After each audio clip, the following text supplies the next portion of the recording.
No one remembered this guard post anymore. The maps had crossed it out weeks ago. In the blinding white of the blizzard, wind screaming like it wanted to tear the mountain apart, only one sniper remained left behind, forgotten. No supplies coming. No evacuation order. No new commands. When the main formation began collapsing on the primary front, a single shot rang out from that forsaken position, a shot no one believed possible. And that moment changed everything. The observation post sat at 9,400 feet, wedged into a crack in the granite face where the northern ridge met the sky. From below, it was invisible. From above, it didn't matter. Outpost November 7 had been marked strategically negligible in the operational briefing 3 months ago, back when someone still cared about this sector. Corporal Sarah Vance didn't need the briefing to tell her that. She'd known it the day she arrived, hauling her rifle case up the narrow path, while the transport team waited exactly 12 minutes before leaving, not a second more. They had bigger concerns. Outpost November 7 watched an approach no enemy had used in 40 years. A narrow canyon that led nowhere useful. A killing ground if anyone tried it, sure, but why would they? The main war was 80 miles east, where the valleys were wide and the roads were paved and the strategic objectives had names that appeared in newspapers. Here, there was rock and wind and silence. Sarah had been alone for 6 days when the blizzard came. Not entirely alone, Lieutenant Marcus Webb had been here too, along with Private Danny Hoskins, the kid from Nevada who couldn't stop talking about his girlfriend's letters. But Webb had drawn the short straw when Colonel Brennan needed a forward observer for the push toward the Karnak Bridge. He'd left 4 days ago, taking Hoskins with him because the boy couldn't navigate worth a damn and would get lost on his own. "Hold it down, Vance," Webb had said, already halfway down the trail. "Rotations in 2 weeks, maybe less if the offensive works." She'd nodded. Didn't mention that 2 weeks alone at November 7 was about 13 days longer than recommended. But Webb knew. He'd looked guilty about it, which meant he'd tried to get her pulled too, and failed. The truth was simple. Sarah Vance was the best shot in the battalion, and if something came through this canyon, someone needed to be able to stop it from 1,000 yards out. So she stayed. The blizzard announced itself on the second morning after Webb left. Sarah woke to a pressure change that made her ears pop, and when she looked east, the sky had turned the color of old iron. The wind arrived an hour later, casual at first, then aggressive, then violent. By noon, she couldn't see the canyon floor. By evening, she couldn't see 15 feet past the observation slit. The solar panels went dark under 6 inches of powder. The auxiliary radio, which had been temperamental even in good weather, gave her 40 seconds of static before dying completely. She tried the backup, dead. The emergency beacon, which was supposed to be fail-safe, produced a single red blink and nothing else. Sarah sat in the dark, she wasn't wasting fuel for heat yet, and listened to the wind try to peel the mountain apart.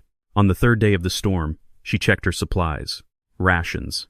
11 meals, if she stretched them. Water. The snow would handle that, assuming she could melt it without burning through all her fuel.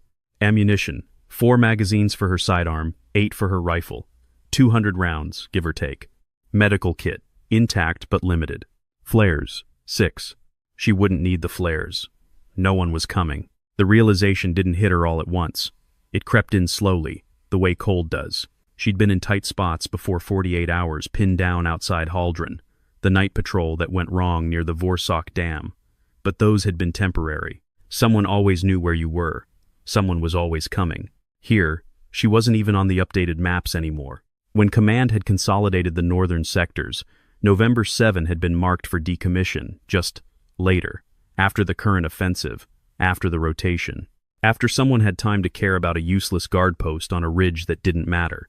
Sarah sat with her back against the stone wall, her breath misting in the dark, and understood. If something went wrong, no one would know she existed. The wind howled. She checked her rifle, a habit, a reflex, and tried not to think about how quickly 11 meals could become 10, then 9, then none. By the 4th day, she'd stopped expecting the storm to break. This wasn't weather. This was a siege. The temperature inside the post hovered just above freezing.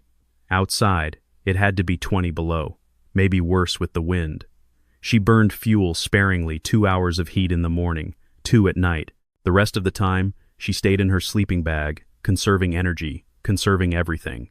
Her thoughts turned strange in the silence.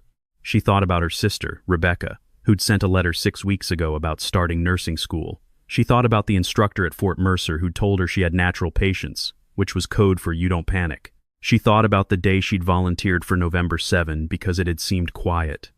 And quiet had seemed good after 9 months of constant noise.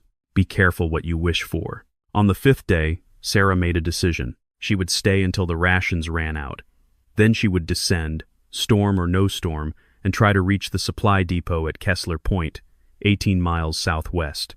She'd probably die trying. The trails would be buried, the visibility zero, but staying here until she starved was just dying slowly. At least descending would be a choice. She marked the decision in her logbook, a battered green notebook that she'd kept since basic training. The last entry before this one was from 8 days ago. Webb and Hoskins departed, all quiet. Now she wrote, Day 5 of storm, no contact. Will attempt descent on day 11 if conditions don't improve. S.V. She closed the book, her fingers stiff with cold despite the gloves she wore constantly now. Then she heard it. At first, she thought the sound was the wind. It wasn't. Sarah had spent 6 days learning the wind's vocabulary, the low moan through the canyon, the shriek across the ridgeline, the percussive slam when a gust hit the observation post's steel door. This was different. Mechanical. Rhythmic. She moved to the observation slit, wiping frost from the inside of the reinforced glass. Nothing. White on white on white. But the sound persisted, faint, distant, but there. A low grinding, like heavy machinery pushing through deep snow. Then the radio crackled. Sarah spun toward it, heart jumping.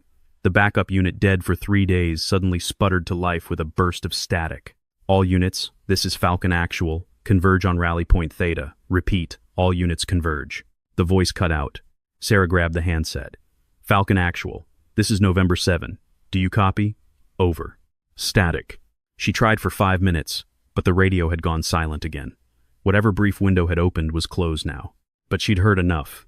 Rally Point Theta was 60 miles east. If Command was ordering a full convergence, something had gone catastrophically wrong. Sarah's mind raced through the tactical map. If the enemy had pushed through at Theta, they'd try to flank the defensive line. The logical route was the eastern valleys. But if they were smart, they'd send a secondary force through the northern approaches. A strike team designed to hit the rear positions while everyone scrambled east. And the northern approaches meant this canyon. No one knew she was here. November 7 had been scratched off the maps. If an enemy force came through, there would be no warning, no response. Just her.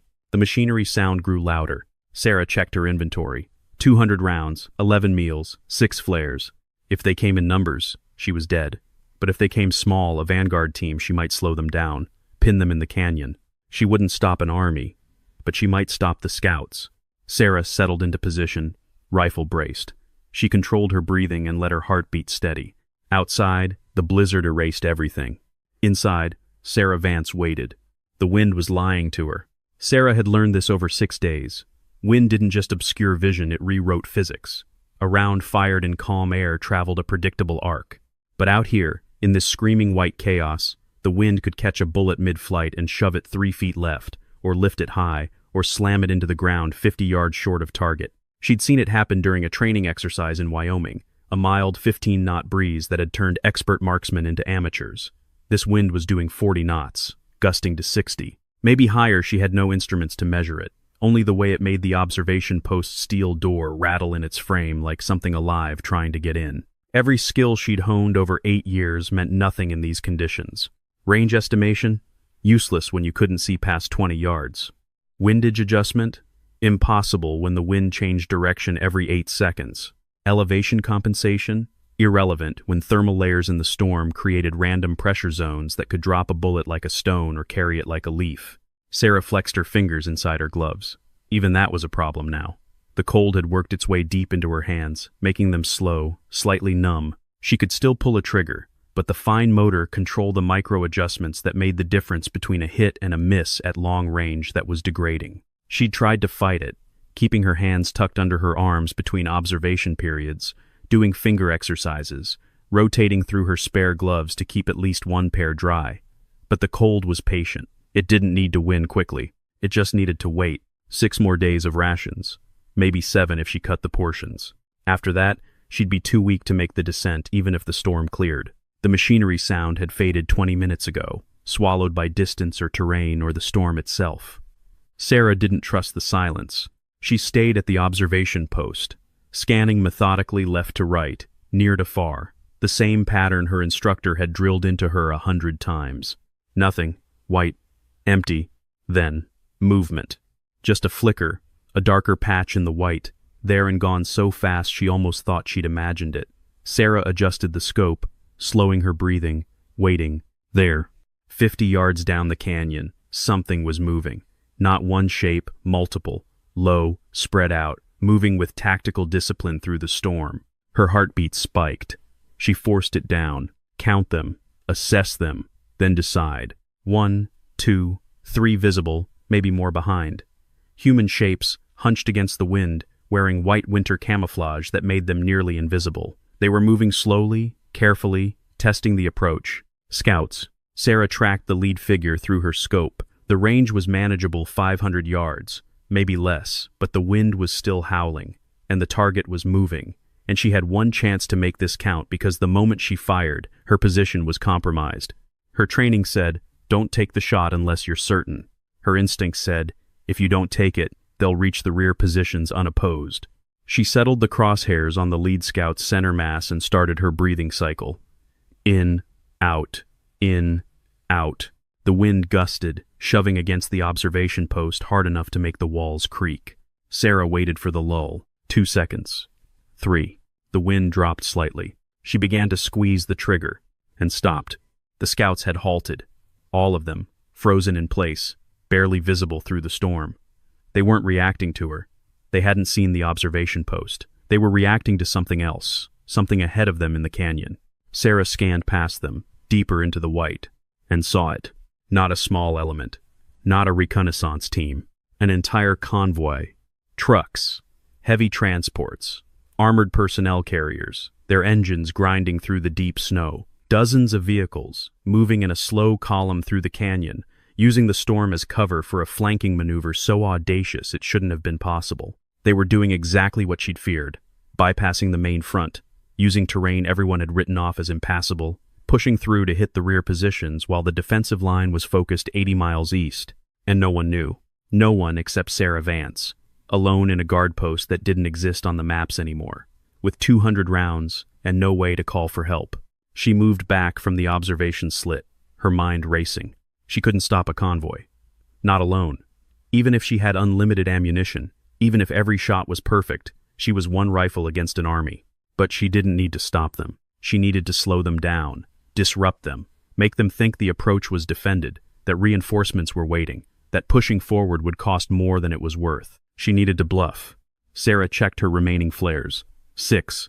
She could space them out, fire them at intervals to suggest multiple positions. Make it look like November 7 wasn't a forgotten outpost but an active strong point with support. It wouldn't work for long. But it might work long enough. She loaded the first flare into the launcher, then stopped. The convoy was still crawling forward, slow but steady.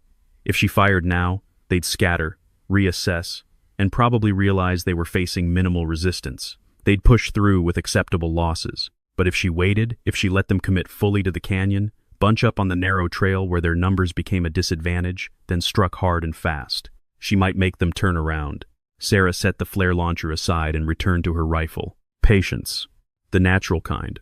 Outside, the blizzard screamed, and the convoy kept coming. The convoy moved like a beast, uncertain of its footing, slow, tentative, testing each yard. Sarah counted 18 vehicles in the first wave, with more emerging from the white behind them. Heavy troop transports, designed for rapid deployment but struggling in the deep snow. Professional, disciplined. This wasn't a desperate gamble. This was a planned operation. Sarah traced the column's route through her scope. They were following the canyon floor, the only viable path. In summer, it was a boulder field. In winter, the snow created a natural highway if you had the vehicles and the nerve. The strategic calculation was brilliant. Everyone expected attacks through the eastern valleys. No one was watching this approach because it was supposed to be impossible in a blizzard. Except it wasn't impossible, just hard. At current speed, the convoy would clear the canyon in 4 hours. By nightfall, they'd be positioned to strike the supply depots at Kessler Point and Ridge Station 7. Both were lightly defended skeleton crews, because everyone had been pulled to Rally Point Theta. If this convoy got through, the entire northern sector would collapse. Sarah ran through her options: fire now and die quickly, use flares to fake a larger force, or wait until they were committed and take one specific shot designed to create maximum chaos. She needed them to doubt their intelligence. If she could suggest the approach was more heavily defended than expected, they might withdraw. She had to make the first shot count. Not the first shot fired, the first shot that mattered. The one that changed the equation. Sarah scanned the convoy for the command vehicle. There, a heavy transport with antenna arrays, riding third in line. But not yet. She needed them deeper in the canyon. Committed. Surrounded by walls that would amplify gunfire, make it impossible to tell how many shooters there were. Sarah settled in to wait.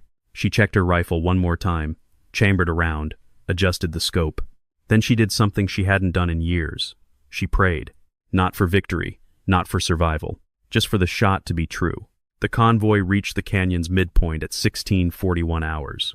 Sarah had watched them crawl forward for over an hour, counting vehicles, identifying patterns, looking for weaknesses. 23 transports total, approximately 300 personnel. If the vehicles were loaded to capacity, 2 light armored cars providing escort, one at the front, one at the rear. The command vehicle was where she'd expected. Third in line, a heavy 6-wheeled transport with reinforced plating and enough communications equipment to coordinate a battalion. That was her target. The distance was 1,847 yards. Sarah knew this because she'd measured every sight line from November 7 during her first week here, back when the assignment had seemed like a routine deployment and she'd had nothing better to do than memorize the terrain. 1,847 yards, just over a mile. In ideal conditions, calm air, clear visibility, stable shooting platform, it was a difficult shot but achievable. She'd made hits at comparable distances during training. But these weren't ideal conditions. The wind was gusting between 40 and 60 knots, changing direction unpredictably. The target was moving, though slowly. The cold had reduced her manual dexterity by at least 20%, and she'd have exactly one chance, because the moment she fired, her position would be exposed, and the convoy would light up the observation post with everything they had. Sarah ran the calculations in her head, combining the formulas she'd memorized with the instinct she'd developed over thousands of rounds fired in all kinds of weather. Wind deflection at this distance, with a 40-knot crosswind, approximately 9 feet. But the wind wasn't consistent. It was gusting, swirling, creating eddies and currents that would push the bullet unpredictably. Temperature effect.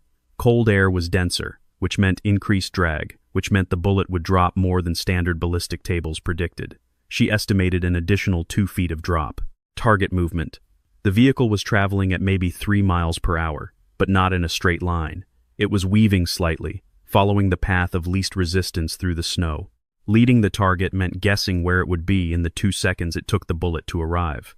And then there was the biggest variable, the blizzard itself. The storm wasn't uniform. It created layers of different air density, pockets of calm air next to zones of violent turbulence. A bullet passing through these layers would behave erratically, curving and dropping in ways no calculation could predict. Sarah stared through the scope, watching the command vehicle crawl forward. The shot was impossible. Not difficult, impossible. Even the best sniper in the world, with perfect equipment and unlimited attempts, would struggle to make this shot in these conditions. And she wasn't the best sniper in the world. She was just a corporal from Ohio who'd happened to score well enough in marksmanship training to get assigned to a forward observation post. She had 200 rounds, but only one mattered. Sarah's hands were steady, not because she wasn't afraid, but because she'd moved past fear into a kind of cold clarity where fear didn't matter anymore. She checked the wind again, watching the snow patterns. The storm was cycling periods of intense wind, followed by brief lulls. If she timed it right, she might get a 5-second window where the wind dropped to 30 knots. Still brutal, but marginally better. She watched 3 cycles pass, measuring the intervals. 40 seconds of high wind, 8 seconds of relative calm, 40 seconds of high wind, 7 seconds of calm. Not much of a pattern, but it was something. The command vehicle was almost directly below her now, as close as it would get before the trail curved away. Range, 1,847 yards and closing. Wind, gusting, but due for a lull in approximately 20 seconds. Sarah made her final adjustments. Elevation, compensate for drop, cold air, and altitude. She dialed in 47 clicks on the scope. Windage, she aimed 9 feet left of the target, then added another 2 feet because the wind was quartering slightly, not pure crosswind. Lead. The vehicle would travel about 15 feet in 2 seconds. She aimed at the front quarter panel, knowing the bullet would arrive at the rear quarter if she'd calculated correctly. Target. Not the fuel tank, too risky. Might not ignite in this cold, but the engine block. A penetrating hit would disable the vehicle, block the trail, and force the convoy to halt. Sarah controlled her breathing. In through the nose, slow and deep. Out through the mouth, steady and complete. Her heartbeat slowed to 58 beats per minute. She'd timed this before, learned her own rhythms, knew that the space between beats was when her body was most still. The wind was dropping. She waited. 35 beats per minute. 40. The storm seemed to pause, drawing breath. Sarah settled the crosshairs on a point 11 feet left of the command vehicle's front quarter panel, accounting for wind, drop, lead, and a dozen other variables she couldn't name but felt in the tension of her trigger finger. The world narrowed to this: the reticle, the target, the space between heartbeats. She began to squeeze. Slowly, steadily. The trigger had a 3-pound pull weight, and she knew exactly how it felt at 1 pound, at 2 pounds, at the moment just before it broke. The wind dropped further. Sarah exhaled halfway and held it. The trigger broke. The moment between the trigger break and the sound of the shot was timeless. Sarah existed in it completely, a space where the rifle's recoil hadn't started yet, where the bullet was just beginning its journey down the barrel, where the future was still uncertain and the past didn't matter. In that frozen instant, she thought about nothing. Not her sister. Not Fort Mercer. Not the 11 meals left or the odds of survival or whether anyone would ever know what happened here. Just the shot. The rifle bucked against her shoulder, the sound sharp and flat in the cold air of the observation post. Through the scope, she watched the muzzle flash dissipate and tracked where the bullet should go, knowing she wouldn't see the impact, that at this distance the round would be invisible against the white backdrop of the storm. 2 seconds to target. The longest 2 seconds of her life. Sarah kept the scope steady, breathing suspended, watching the command vehicle continue its slow crawl through the canyon. 1001. The vehicle rolled forward, unchanged, unaware. 1002. Still nothing. Had she missed? The wind could have shifted in the bullet's flight time. The calculations could have been wrong. The storm could have swallowed the round entirely, or deflected it into the canyon wall, or the command vehicle's hood exploded. Not a dramatic fireball, this wasn't a movie. Just a sharp, violent impact as the bullet punched through the engine block at 2,800 feet per second, shredding metal and shattering components. The vehicle lurched, coughed black smoke, and rolled another 10 feet before dying. It stopped at an angle across the trail, blocking the path forward. Sarah allowed herself one breath of relief. Then the convoy erupted. Soldiers poured from the transports, diving into the snow, establishing defensive positions with the speed of trained personnel under fire. The armored cars swiveled their weapons, scanning the canyon walls for threats. Voices shouted over the wind sharp commands in a language she didn't recognize but understood the tone of, "Find them. Kill them." Sarah was already moving, shifting positions within the observation post, staying low. She'd planned for this. The post had 3 firing ports, 2 facing the canyon, 1 covering the approach trail. She moved to the secondary port, a narrow slit 8 feet from where she'd taken the shot. Return fire came 30 seconds later. Automatic weapons stitched the canyon wall below the observation post, the impacts sending up puffs of granite dust that were instantly torn away by the wind. They were firing blind, saturating the area where they thought the shot had originated. Good tactics, but imprecise. Sarah didn't return fire. Not yet. She watched through the second port as the convoy commander, visible now. A tall figure gesturing rapidly near the disabled vehicle, organized his forces. He was good. Within 2 minutes, he had squads moving to both sides of the canyon, preparing to advance on the walls and flush out whoever had fired. They thought they were facing a small team, maybe a squad-sized element, enough to take one good shot and then need to reposition. They were wrong, but Sarah needed to maintain the illusion. She grabbed a flare, moved to the 3rd firing port, the one covering the approach trail, and launched it high and wide, away from the observation post. The flare arced through the storm, a bright red star that burned for 6 seconds before disappearing into the white. From the convoy's perspective, it would look like a signal between positions, like November 7 wasn't alone. More automatic fire, now directed at where the flare had originated. Good. Let them waste ammunition on empty snow. Sarah returned to the primary port, settling her rifle, scanning for the next target. Not the soldiers spreading across the canyon floor, they were too dispersed, and killing infantry wouldn't change the tactical situation. She needed to hit leadership, make the convoy's command structure collapse, create enough chaos that they'd decide the approach wasn't worth the casualties. She found her target, the tall commander, now crouched behind the disabled vehicle, speaking into a radio handset. Distance, 1,920 yards. Wind, still gusting, but the lull pattern was repeating. She had maybe 6 seconds before the next high wind cycle. Sarah didn't think. Thinking was for planning. This was execution.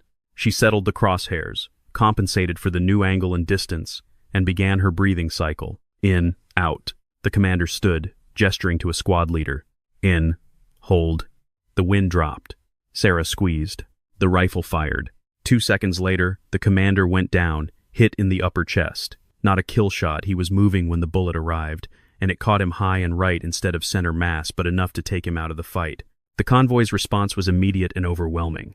Every weapon they had opened fire on the canyon walls, a storm of bullets that rivaled the blizzard itself. Sarah flattened against the floor as rounds impacted the observation post, pinging off the reinforced steel, cracking against stone. She counted to 30, then moved again, this time to the first port, the one farthest from where she'd just fired. Through the chaos, she could see the convoy's organization starting to fracture. Without the commander's coordinating presence, the squad leaders were making independent decisions, some pressing forward, others holding position, creating gaps in their defensive line. Sarah loaded another flare and fired it from a different angle, maintaining the fiction of multiple defenders.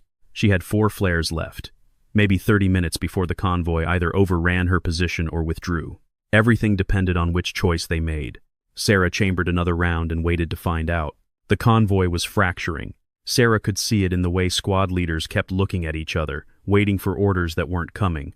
The commander was down, not dead, but out of action, and whoever was second in command wasn't stepping up fast enough. In the gap, fear was taking hold. Sarah fired her third flare from a different position, angling it to suggest another defender on the opposite canyon wall. It worked. Half a squad broke cover and advanced toward where the flare originated, weapons up. They reached the canyon wall, found nothing, and the confusion was visible even from distance. But they weren't retreating yet. The second in command, a figure in a white parka with red shoulder flashes, was trying to consolidate control, gathering squad leaders near the convoy's center. Sarah tracked him through her scope. This was the shot that mattered.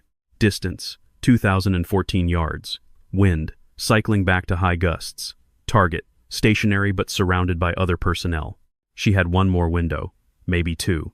After that, the conditions would be too severe. The officer was conferring with 3 squad leaders. Sarah waited for him to step clear. 30 seconds. 45. The conference broke up. The officer remained, speaking into a radio, taking 3 steps away from the disabled vehicle. Sarah began her breathing cycle. The wind was still high 45 knots, gusting higher. This shot was beyond what she'd ever attempted, beyond what the manual said was feasible. But sense had left this equation days ago. She settled the crosshairs 13 feet left of target, accounting for wind she could measure and wind she could only guess at. The officer turned, presenting a better angle. Hold. The wind dropped. Sarah fired. 2 seconds later, the officer dropped. Clean hit. Center mass. For 3 seconds, nothing happened. Then chaos. The convoy's discipline shattered. Soldiers broke cover, some rushing to the fallen officer, others diving for new positions, the tight formation dissolving. Sarah loaded her 4th flare and sent it high, a signal that said, "You're surrounded." The psychological effect was immediate. Squad leaders began pulling their personnel back, consolidating, preparing for withdrawal. No one was advancing. No one was trying to clear the observation post. They were retreating. Not a rout they were professionals, but a tactical disengagement, recognition that the approach had become untenable. The lead vehicles began reversing, the convoy executing a coordinated pullback. Within 20 minutes, they'd cleared the canyon's midpoint. Within 40, they were gone, swallowed by the storm. Sarah stayed at the observation port for another hour, watching, waiting for them to return. They didn't. Finally, as light began to fail, she allowed herself to move away from the rifle. Her hands were shaking now, not from fear, but from the adrenaline crash. 3 shots, 200 rounds available, and she'd used 3. 3 shots that had turned back a convoy that could have collapsed the entire northern sector. 3 shots that no one would ever know about. Sarah opened her logbook and wrote, Day 6. Convoy attempted northern approach. Repelled. SV. She closed the book and settled in for another long night. Outside, the blizzard screamed on. Sarah didn't know it, but 80 miles east, the defensive line was holding. Barely. The attack on Rally Point Theta had been brutal, a three-pronged assault designed to overwhelm through momentum. For 6 hours, the line bent, threatening to break. Colonel Brennan had committed his reserves when the enemy assault suddenly lost coordination. The northern flank, which should have collapsed under pressure from a fresh force, simply didn't get hit. No flanking attack materialized. The supply depots at Kessler Point reported normal operations. Ridge Station 7 remained secure. Brennan didn't understand it. His intelligence had indicated a secondary force moving through the northern approaches. The absence of that threat changed everything. With his rear positions secure, Brennan threw 2 companies into a counterattack that caught the enemy mid-assault, already overextended. The line didn't just hold, it pushed forward. By nightfall, the enemy had withdrawn, taking heavy casualties. In the after-action briefing, Brennan asked, "Did we have any units in the northern sector?" Major Chen checked the logs. "Negative, sir. November 7 was withdrawn 12 days ago. Then why didn't they flank us?" No one had an answer. Eventually, someone suggested the terrain had been too difficult, that the storm had forced them back. Brennan accepted the explanation because he had no alternative. In the official report, enemy advance repelled. Secondary assault through northern approaches failed to materialize, likely due to severe weather. The report made no mention of November 7. The observation post had been decommissioned. The maps showed it as inactive. And the only person who knew differently was eating a reduced ration for dinner, trying to make 11 meals stretch to 14. The storm broke on the 8th day. Sarah woke to silence, not death, but the quiet of normal wind, the absence of the blizzard's scream. She moved to the observation slit. Blue sky. Actual, visibly blue sky. The canyon below was buried under 6 feet of snow, but the air was clear. She could see the far ridge, individual rocks, trees. Sarah wanted to cry with relief, but didn't have the energy.